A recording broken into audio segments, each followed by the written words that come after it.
O ano passado, em 2013, o Ministério Público ofereceu mais de 4.000 denúncias por crimes de trânsito. Esse ano já são mais de 9.000 denúncias por crime de trânsito. A principal causa desses crimes é o álcool na direção? Sim, a grande maioria ainda é o álcool.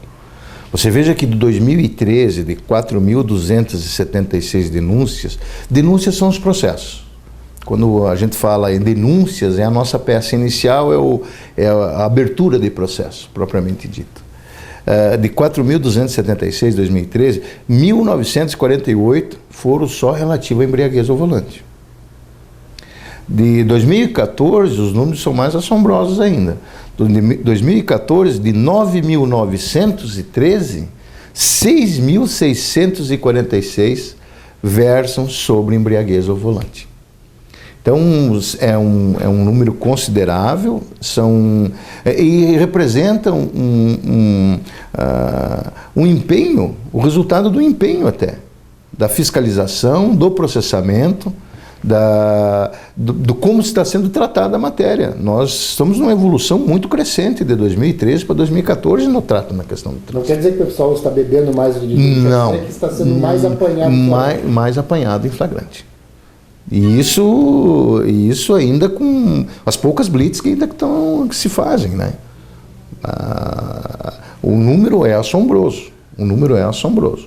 O crescimento dessa evolução demonstra efetivamente que nós precisamos crescer mais, que precisamos buscar mais efetividade em relação a isso. Mas para os senhores também significa que aquela alteração no Código de Trânsito, da questão da lei seca, do bafômetro, de não exigir mais o bafômetro... é resultado. Isso pode ter... é resultado. Nós não estamos falando aqui em condenações ainda. É processamento. Mas e demonstra a evolução de como está sendo tratada a matéria. Tanto a nível de processamento quanto a nível de fiscalização, né? Então nós temos de 4.000 para 2013, nós saltamos para 9.900 em 2014. Cada procedimento desse aqui deve ter como resultado de várias operações, ou de próprios acidentes também, né? De maior fiscalização. E quando a gente está falando desses números, são números em que houve pelo menos uma lesão corporal grave, uma tentativa de homicídio? Pelo menos. São casos em que alguém se ferido ou morto. Pelo menos. Isso é evolução legislativa, evolução do nosso próprio direito penal.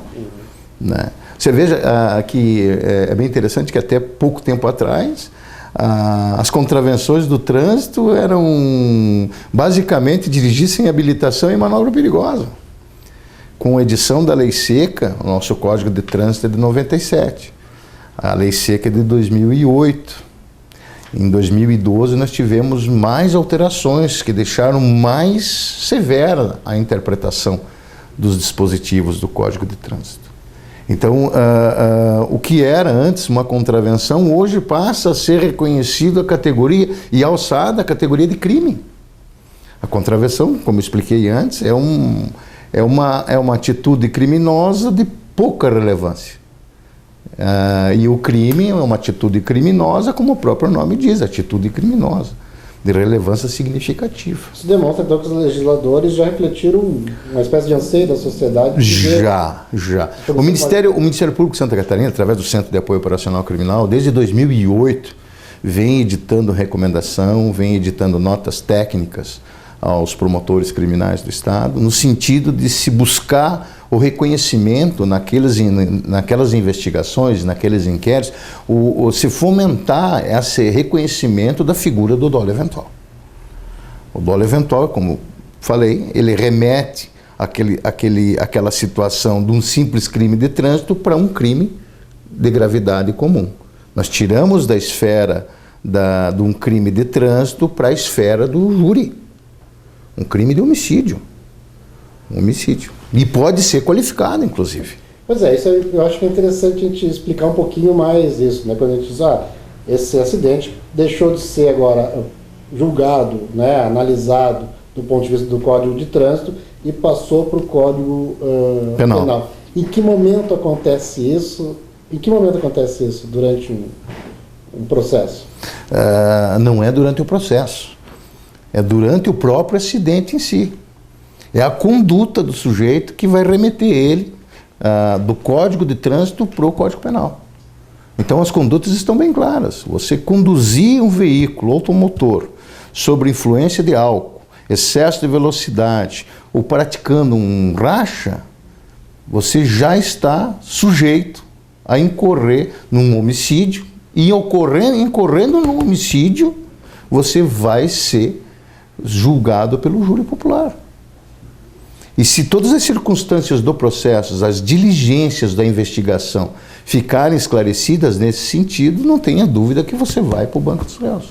É a diferença entre ser analisado, julgado, com base no Código de Trânsito e o Código Penal? A diferença entre o Código Penal e o Código de Trânsito é que pelo Código Penal, nós temos no Código Penal os crimes dolosos, os crimes do eu quero. Eu quero fazer e vou fazer. No Código de Trânsito, nós temos os crimes em que eu faço, mas eu não quero o resultado. Os culposos. Os culposos. Então, o culposo, o Código de Trânsito estabelece as condutas culposas, que é aquele homicídio culposo, a lesão corporal culposa. Eu não saí de casa para machucar ninguém, mas num determinado momento eu incorro num acidente, eu dei o causa ao acidente e acabei lesionando uma pessoa no outro automóvel. Ou atropelei uma pessoa. Eu dei causa ao acidente. Né? Então é culposo. Agora, naquelas situações em que eu estou embriagado, em excesso de velocidade ou praticando um racha, eu assumi uma conduta a mais. Então eu assumi o reconhecimento de uma atitude que, se caso eu me envolver num acidente, me remete para o Código Penal. E aí a punição é mais severa, é mais grave. Popularmente dizendo, aí esse pode ir preso. Esse pode ir preso. O culposo não. O Código de Trânsito, por os crimes culposos, a princípio não admite a prisão. São outras penas. São outras penas. Nenhuma das duas condutas proíbe que você incorra também na multa administrativa, que é a infração. Porque você tem, normalmente você tem uma infração administrativa junto com o crime. Você também vai pagar uma multa administrativa. Então, na esfera administrativa você tem uma punição, na esfera judicial você vai ter outra.